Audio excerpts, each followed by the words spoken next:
नमस्कार और स्वागत है आप सभी का आज के इस करंट अफेयर के topic the history of Israel and Iran conflict में। इस लेक्चर में हम बात करेंगे दो देशों के बीच के आपस में संबंध के इतिहास की। इसमें जहां एक तरफ शिया मुस्लिम की आबादी वाला देश ईरान है तो दूसरी तरफ यहूदियों का एकमात्र देश इजराइल।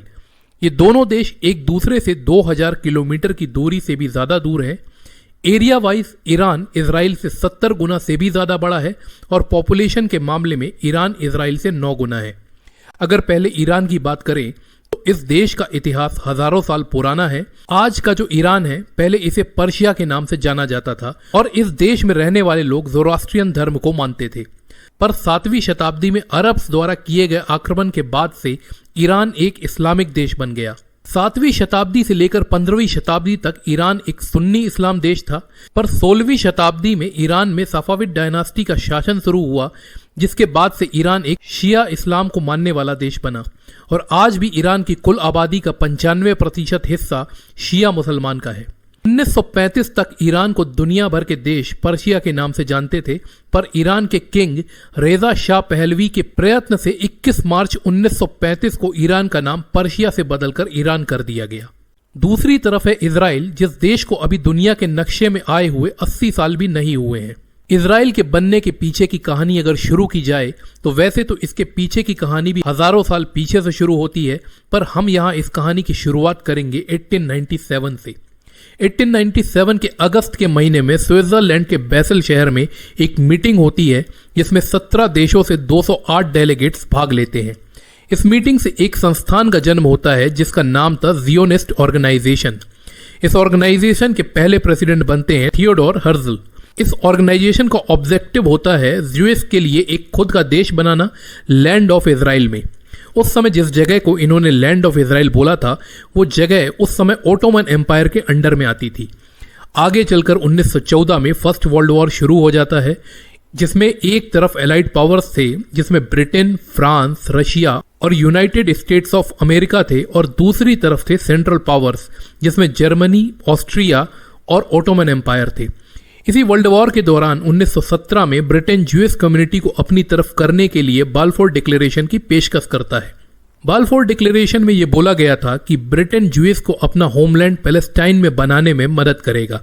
इसके बाद से काफी मात्रा में ज्यूइश पैलेस्टाइन में जाकर बसने लगते हैं, जिससे कि पैलेस्टाइन के रहने वालों और ज्यूज में टकराव शुरू हो जाता है।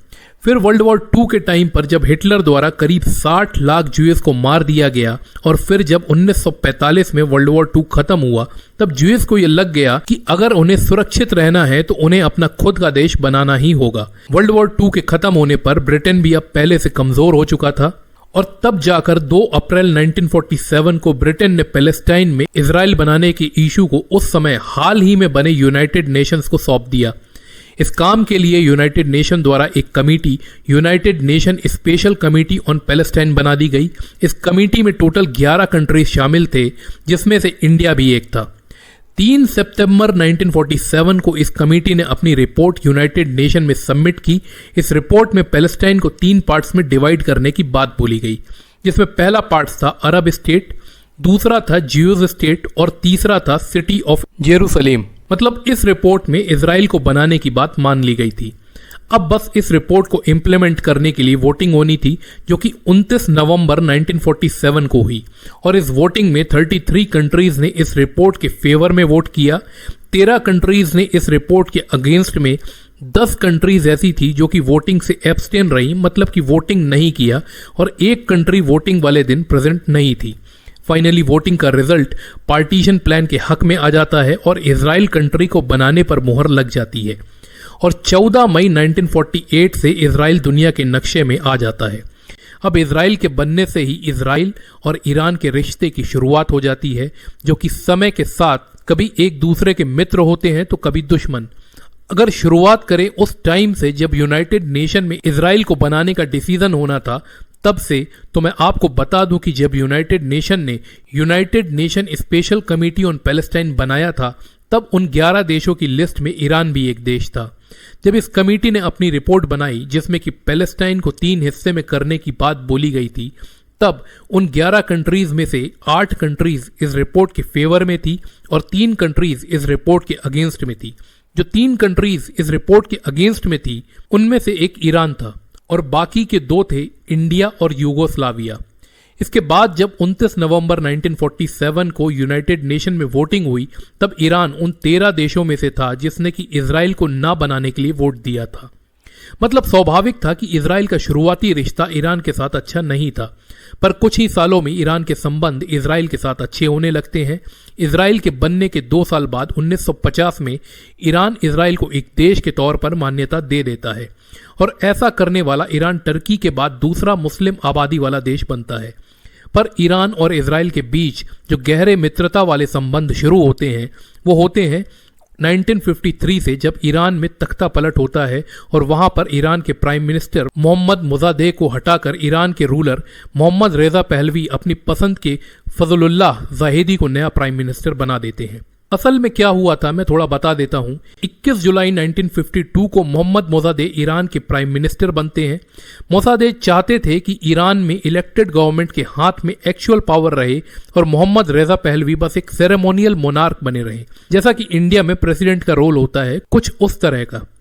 पर ईरान का कॉन्स्टिट्यूशन ईरान के रूलर रेजा पहलवी को ईरान पर सीधा रूल करने की पावर देता था। इन्हीं सब के चलते मोजादेह और रेजा पहलवी के बीच आपसी मनमुटाव रहता था।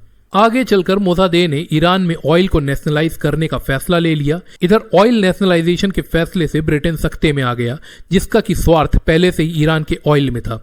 बस इसी मुद्दे पर ब्रिटेन अमेरिका के साथ मिलकर रेजा पहलवी का साथ देता है और ईरान में तख्ता पलट करके मोजादेह को प्राइम मिनिस्टर की कुर्सी से हटवा देता है और उसकी जगह रेजा पहलवी की पसंद का नया प्राइम मिनिस्टर फजलुल्लाह जाहिदी को बना देता है।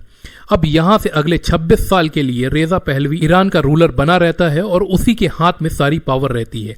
अब मोहम्मद रेजा पहलवी को पावर में लाने के पीछे ब्रिटेन और अमेरिका का हाथ था, इसलिए रेजा पहलवी भी इन देशों के साथ अपने संबंध अच्छे रखता है। रेजा पहलवी अब ईरान में भी वेस्टर्न कंट्रीज की तर्ज पर काम शुरू कर देता है और ईरान को भी एक मॉडर्न स्टेट बनाने लगता है। अब जब ईरान 1953 के बाद से वेस्टर्न कंट्रीज के साथ मिलकर काम कर रहा था, तब ऐसे टाइम पर ईरान और इजराइल के रिश्ते भी आपस में काफी अच्छे हो गए थे। इजराइल अपनी एम्बेसी तेहरान में बना देता है, दोनों देशों के बीच व्यापार भी बढ़ते हैं। ईरान इजराइल का एक बहुत बड़ा ऑयल सप्लायर बन जाता है, यहां तक कि ईरान से इजराइल को ऑयल सप्लाई करने के लिए ईरान से इजराइल तक पाइपलाइन भी बिछाई जाती है। दोनों देशों के बीच मिलिट्री और सिक्योरिटी को लेकर भी कॉपरेशन होते हैं। 1979 तक ईरान और इजराइल के रिश्ते ऐसे ही बेहतर तरीके से चलते रहते हैं। पर इस दौरान ईरान के अंदर रेजा पहलवी सरकार के खिलाफ आवाज उठने लगती है। इस समय ईरान में एक लीडर हुए जिनका नाम था रुहुल्लाह खोमैनी। रेजा पहलवी जिस तरीके से ईरान में वेस्ट से इंस्पायर होकर काम कर रहे थे, खोमैनी इसके खिलाफ आवाज उठा रहे थे। 1963 में रेजा पहलवी ने व्हाइट रिवॉल्यूशन नाम से एक प्रोजेक्ट शुरू किया, जिसके जरिए ईरान में लैंड रिफॉर्म, फॉरेस्ट का नेशनलाइजेशन जैसे काम करने थे। इसी के अंतर्गत औरतों को वोटिंग राइट्स देना था और फैक्ट्री वर्कर्स को 20% शेयर नेट प्रॉफिट का दिया जाना था। व्हाइट रिवॉल्यूशन को वेस्टर्न कंट्रीज का ट्रेंड बोला गया और बोला गया कि ये ईरान के ट्रेडिशनल कल्चर के ऊपर खतरा है। खोमैनी ने इन पॉलिसीज को इस्लाम पर हमले की तरह देखा। खोमैनी ने ईरान जिस तरह से इजराइल का सहयोग कर रहा था, इसकी भी निंदा की। 1963 में खोमैनी को अरेस्ट कर लिया जाता है और अगले 15 साल तक वो अरेस्ट रहता है। पर 1978 में ईरान में रेजा पहलवी के शासन के खिलाफ प्रोटेस्ट बढ़ जाता है और 1979 में खोमैनी के रिहा होने के बाद ईरान में एक बार फिर तख्ता पलट होता है और रेजा पहलवी का शासन खत्म करके अब ईरान का सुप्रीम लीडर रुहुल्लाह खोमैनी बन जाता है और यहां से ईरान एक कट्टर इस्लामिक देश बन जाता है, जिसमें सारे कायदे कानून इस्लामिक लॉ के हिसाब से लागू किए जाते हैं। खोमैनी को शुरू से ही इजराइल पसंद नहीं था और उसने हमेशा से अपना समर्थन इजराइल के खिलाफ पैलेस्टाइन के लोगों को दिया था। खोमैनी के सत्ता में आने के बाद ईरान इजराइल से हर तरह से संबंध तोड़ देता है। यहाँ ईरान इजरायली पासपोर्ट को मान्यता नहीं देता है और वहीं ईरान के पासपोर्ट होल्डर्स की भी इजराइल में एंट्री बैन कर दी जाती है। तेहरान में इजरायली एम्बेसी को भी बंद कर दिया जाता है। रुहुल्लाह खोमैनी ने अमेरिका को बड़ा शैतान और इजराइल को छोटा शैतान का नाम दिया। 1979 से ईरान कुद्स डे मनाने की शुरुआत करता है, जिसे कि अब इंटरनेशनल कुद्स डे बोला जाता है। इस दिन को मनाने का मकसद यही है जिसमें मुस्लिम वर्ड्स रैलीज वगैरह निकाल कर ये बताते हैं कि वे पैलेस्टाइन के साथ हैं और इजराइल के खिलाफ। खोमैनी ने 1979 में ये डिक्लेयर किया कि कुड्स डे हर साल रमजान के महीने के आखिरी शुक्रवार को मनाया जाएगा और तब से अब तक हर साल कुड्स डे इजराइल के विरोध में मुस्लिम कंट्रीज द्वारा मनाया जाता है। इजराइल ने 1967 में हुए 6 डे वॉर के बाद 1968 से जेरूसलेम डे मनाना शुरू किया था, जिसमें कि वो ईस्ट जेरूसलेम और वेस्ट जेरूसलेम की यूनिफिकेशन को मनाता है। ईरान ने कुड्स डे इसी जेरूसलेम डे के विरोध में मनाना शुरू किया था। इस दिन रैलियां निकाली जाती हैं जिसमें इजराइल और अमेरिका के विरोध में नारे लगाए जाते हैं। 10 साल रूल करने के बाद 1989 में रुहुल्लाह खोमैनी की डेथ हो जाती है और 1989 से ईरान के नए सुप्रीम लीडर बनते हैं अली खैमेनी, और तब से लेकर आज तक ईरान के सुप्रीम लीडर अली खैमेनी ही बने हुए हैं। अली खैमेनी रुहुल्लाह खोमैनी की विरासत को आगे बढ़ाते हैं और इनके दौर में भी ईरान और इजराइल एक दूसरे के दुश्मन बने रहते हैं। हालांकि 1997 में जब मोहम्मद खातमी ईरान के प्रेसिडेंट बनते हैं तब ये अनुमान लगाया जाने लगा कि एक बार फिर से ईरान और इजराइल के रिश्ते में कुछ सुधार होगा।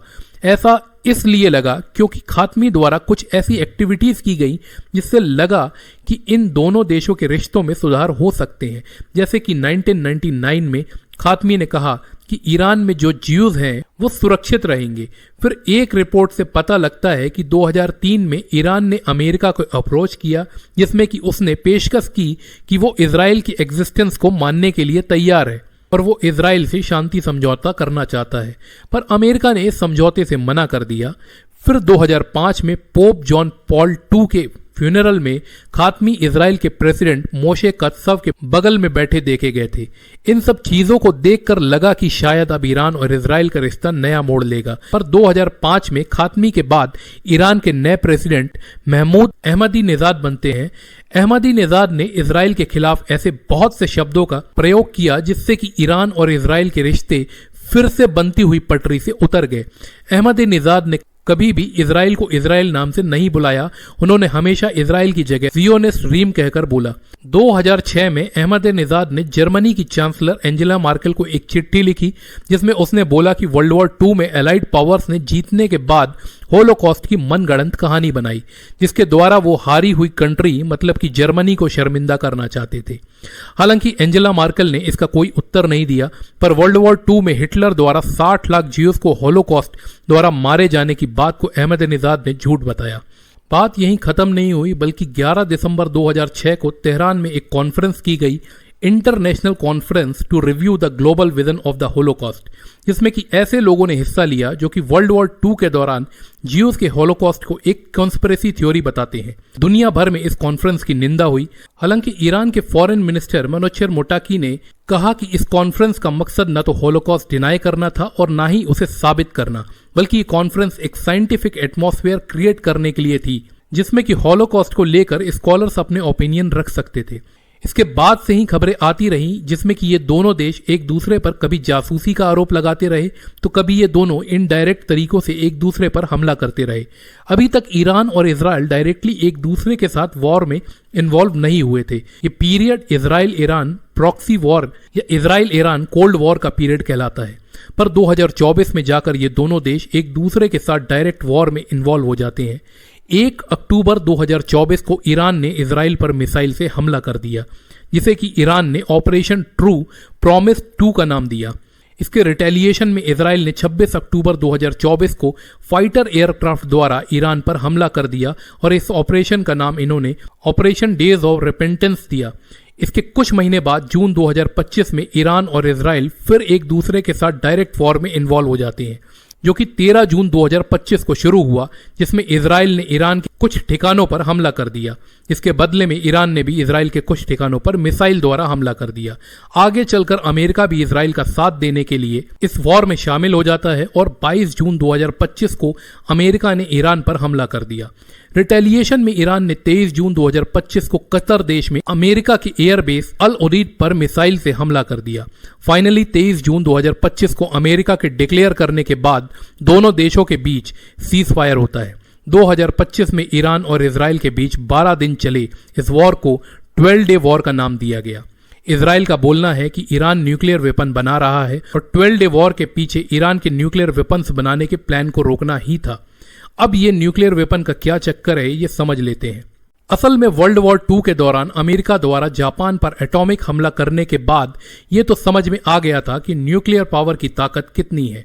अब ऐसे में अगर न्यूक्लियर वेपन सिर्फ अमेरिका के पास रहता तो बाकी के देश को उससे डर के रहना पड़ता। तब ऐसे में बाकी के शक्तिशाली देशों ने भी न्यूक्लियर वेपन बना लिए, जिसमें कि रशिया, चाइना, फ्रांस और इंग्लैंड थे। अब अमेरिका को मिलाकर यही पांचों देशों ने वर्ल्ड वॉर II जीता भी था और यही 5 countries United nation security council के 5 परमानेंट मेंबर्स बन जाते हैं। अब इन कंट्रीज ने खुद अपने पास तो न्यूक्लियर वेपन्स रख लिया था, पर ये नहीं चाहते थे कि कोई और कंट्री अब खुद के पास न्यूक्लियर वेपन रख पाए। तो इनके द्वारा नॉन प्रोलिफरेशन ट्रिटी मतलब NPT तैयार की गई, जिसमें कि बोला गया कि जो भी कंट्री इसे साइन करेगी सिर्फ उसे ही न्यूक्लियर एनर्जी का इस्तेमाल पावर जनरेशन के लिए करने को दिया जाएगा, सिर्फ पावर जनरेशन के लिए, न्यूक्लियर वेपन बनाने के लिए नहीं। जबकि ये 5 देश अपने पास न्यूक्लियर वेपन रखे थे, पर ये बाकी के देशों से NPT साइन करवाकर उन्हें न्यूक्लियर वेपन ना रखने के लिए बाध्य कर रहे थे। इस NPT पर जिन 5 कंट्रीज ने कभी साइन नहीं किया वो थे India, Pakistan, Israel, north Korea और साउथ सूडान। NPT साइन नहीं करने के बावजूद इंडिया, पाकिस्तान, इजराइल और नॉर्थ कोरिया, आज ये चारों कंट्रीज के पास न्यूक्लियर वेपन है। इजराइल के पास 90 न्यूक्लियर वेपन है। अब यह दावा किया जाता है कि ईरान, जिसने कि NPT को साइन किया है, वो चोरी छुपे न्यूक्लियर वेपन बनाने की तैयारी कर रहा है। पर ईरान लगातार ये दावे करता रहा है कि उसका न्यूक्लियर प्रोग्राम शांतिपूर्ण है और उसका मकसद न्यूक्लियर एनर्जी का इस्तेमाल सिर्फ पावर जनरेशन के लिए है, न कि न्यूक्लियर वेपन बनाने के लिए। पर इजराइल को इस बात पर भरोसा नहीं है और उसे लगता है कि अगर ईरान ने न्यूक्लियर वेपन तैयार कर लिया तो ईरान इसका इस्तेमाल इजराइल के खिलाफ कर सकता है। अब इजराइल को ऐसा लगने के पीछे के कारण भी हैं। अब वैसे तो ईरान और इजराइल के बीच के रिश्ते 1979 के बाद से तनावपूर्ण ही रहे हैं, पर ईरान की तरफ से बीच बीच में इजराइल को लेकर जिस तरह के स्टेटमेंट आए हैं वो इजराइल की चिंता बढ़ा देते हैं। जैसे कि 2006 में ईरान के प्रेसिडेंट महमूद अहमदनेजाद ने इजराइल को ज़ियोनिस्ट ड्रीम बोलते हुए ये कहा कि यह रीजन जल्द ही खत्म हो जाएगा। फिर 2012 में ईरान के मिलिट्री चीफ ने एक स्टेटमेंट दिया कि ईरान का मकसद है इजराइल का पूरी तरह से खात्मा। फिर 2015 में ईरान के सुप्रीम लीडर अली खमैनी ने स्टेटमेंट दिया कि इजराइल 25 साल बाद नहीं रहेगा। इसके बाद 2017 में कुद्स डे के दिन ईरान की राजधानी तेहरान के पैलेस्टाइन स्क्वायर में एक डिजिटल काउंटडाउन घड़ी लगा दी गई। तेहरान में लगी ये घड़ी इजराइल के उन 25 सालों की उल्टी गिनती करने के लिए लगाई गई है। इन्हीं सब वजहों से इजराइल नहीं चाहता है कि ईरान किसी भी हालत में न्यूक्लियर वेपन बना पाए। 2003 में एक स्कॉटिश न्यूज़पेपर ने लिखा कि इजराइल ने चेतावनी दी है कि अगर इंटरनेशनल कम्युनिटी ईरान को न्यूक्लियर वेपन बनाने से नहीं रोक पाई तो इजराइल खुद मिलिट्री एक्शन लेगा। 2010 के बाद बोला जाता है कि एक ऐसी लहर सी चल गई जिसमें कि ईरान के न्यूक्लियर साइंटिस्ट की हत्याएं होने लगी। ऐसा माना जाता है कि इन हत्याओं के पीछे इजराइल की इंटेलिजेंस एजेंसी मोसाद का हाथ है। बोला जाता है कि इन सब के पीछे ईरान के न्यूक्लियर प्रोग्राम को रोकना मकसद है।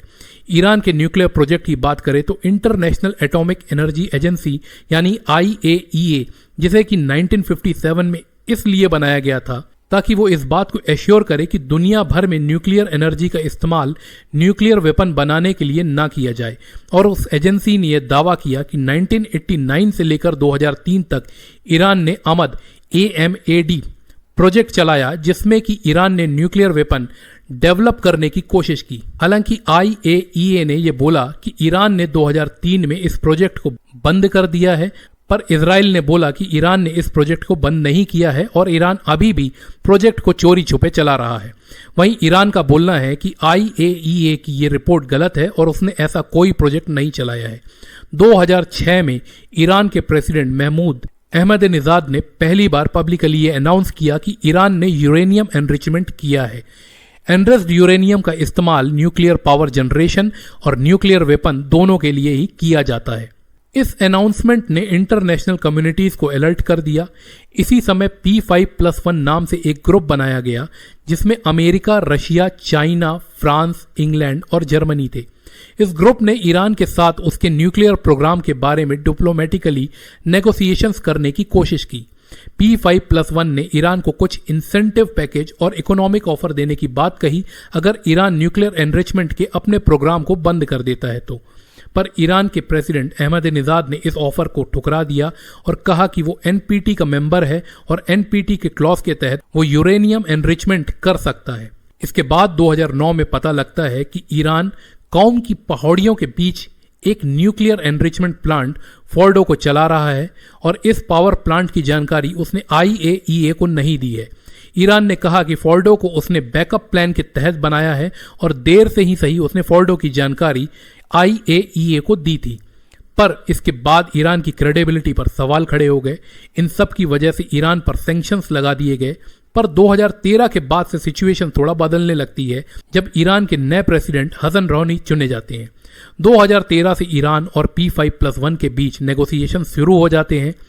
14 जुलाई 2015 को दोनों पार्टीज के बीच joint comprehensive plan of action तैयार किया जाता है, जिसके द्वारा ईरान अपने न्यूक्लियर एनरिचमेंट प्रोग्राम को लिमिट करने के लिए एग्री हो जाता है। बदले में ईरान से कुछ सैंक्शंस हटा दिए जाते हैं। पर 2018 में एक बार फिर सिचुएशन बदल जाती है।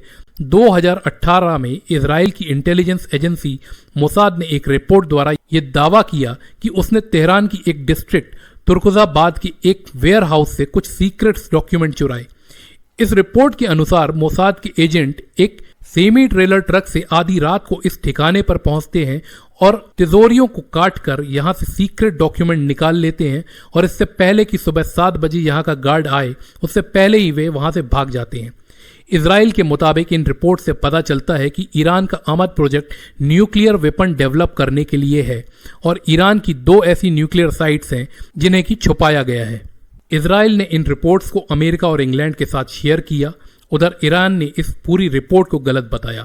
इस समय अमेरिका के प्रेसिडेंट डोनाल्ड ट्रंप थे और इस रिपोर्ट के आने के बाद Trump joint comprehensive plan of action से विड्रॉ करने का फैसला ले लेते हैं और ईरान पर एक बार फिर सैंक्शंस लगा दिए जाते हैं।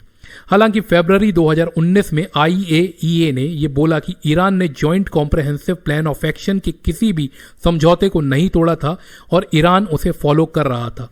इसके बाद मई 2019 में ईरान ने बोला कि अगर अमेरिका द्वारा लगाए गए सैंक्शंस उससे नहीं हटाए गए तो वो joint comprehensive plan of action के कुछ पार्ट्स को इंप्लीमेंट नहीं करेगा। जुलाई 2019 में IAEA ने कंफर्म किया कि ईरान ने nuclear enrichment joint comprehensive plan of action की लिमिट से ज्यादा किया है। फाइनली जनवरी 2020 को ईरान ने डिक्लेयर किया कि वो joint comprehensive plan of action द्वारा तय की गई लिमिट को तोड़ता है और वो यूरेनियम एनरिचमेंट को अपने हिसाब से करेगा। सितंबर 2020 में IAEA ने बताया कि ईरान ने joint comprehensive plan of action द्वारा तय की गई सीमा से 10 गुना ज्यादा एनरिच्ड यूरेनियम स्टॉक करके रखा है। फरवरी 2021 में IAEA ने बताया कि ईरान ने अब अपनी न्यूक्लियर साइट्स की इंफॉर्मेशन देना बंद कर दिया है। आगे चलकर मार्च 2025 में डोनाल्ड ट्रंप ने ईरान को एक चिट्ठी लिखी जिसमें वो एक बार फिर नेगोशिएशन करने की बात करते हैं, पर ईरान का सुप्रीम लीडर अली खमेनी ने इससे मना कर दिया। इसी महीने खमेनी के एडवाइजर अली लरीजानी ने बोला कि अमेरिका, इजराइल या उसका कोई साथी ईरान पर अटैक करता है तो ईरान के पास न्यूक्लियर वेपन डेवलप करने के अलावा कोई और रास्ता नहीं है। पर अप्रैल 2025 में डोनाल्ड ट्रंप ने यह बताया कि ईरान न्यूक्लियर प्रोग्राम को लेकर नेगोशिएशंस के लिए तैयार हो गया है। इसी सिलसिले में 12 अप्रैल 2025 को ओमान में पहली मीटिंग और 19 अप्रैल 2025 को इटली में दूसरी मीटिंग होती है। इसके बाद 16 मई 2025 को डोनाल्ड ट्रंप ने ईरान को कुछ ऑफर दिया और चीजों को जल्दी बढ़ाने के लिए बोला और ऐसा नहीं करने पर इसका नतीजा बुरा होगा यह भी जता दिया। इसके जवाब में 17 मई 2025 को खमेनी ने ट्रंप की निंदा करते हुए कहा कि ट्रंप का शांति समझौता झूठा दिखावा है। 31 मई 2025 को IAEA ने एक बार फिर अपनी रिपोर्ट में बताया कि ईरान ने इतना यूरेनियम एनरिचमेंट कर लिया है कि वो न्यूक्लियर वेपन बनाने के काफी करीब पहुंच चुका है। इसके बाद एक ऑर्गेनाइजेशन है national council of resistance of Iran, या शॉर्ट में बोला जाए तो NCRI, जो कि बेस्ड है फ्रांस और अल्बानिया में। इस ऑर्गेनाइजेशन को ईरान के ही पॉलिटिकल लीडर्स द्वारा बनाया गया है जो कि ईरान में तख्ता पलट करना चाहते हैं। NCRI ने जून 2025 में बोला कि ईरान अब न्यूक्लियर वेपन बनाने के प्रोग्राम को नए नाम से चला रहा है जिसका नाम है कावेर प्लान, जो कि अमद प्रोजेक्ट के आगे की कड़ी है। 10 जून 2025 को डोनाल्ड ट्रंप ने कहा कि ईरान न्यूक्लियर टॉक को लेकर कुछ ज्यादा ही एग्रेसिव हो गया है, जिससे कि उन्हें बहुत डिसअपॉइंटमेंट हुई है। 11 जून 2025 को ईरान के डिफेंस मिनिस्टर अजीज नाजिरजादे ने बोला कि अगर हम पर जबरदस्ती कॉन्फ्लिक्ट थोपा गया तो अमेरिका के बेसिस हमारे निशाने पर है। 12 जून 2025 को IAEA ने कहा कि पिछले 20 सालों में ईरान ने पहली बार अपने न्यूक्लियर ऑब्लिगेशन का पालन नहीं किया है। इसके अगले दिन मतलब 13 जून 2025 को इजराइल ने ऑपरेशन राइजिंग लायन शुरू किया, जिसके तहत इजराइल ने ईरान के न्यूक्लियर फैसिलिटीज पर हमला कर दिया और यहीं से शुरुआत हुई 12 डेज वॉर की, जिसकी बात हमने पहले ही की थी। तो ये पूरी कहानी थी जो कि इजराइल और ईरान के बीच चल रहे कॉन्फ्लिक्ट के पूरे इतिहास को बताती है।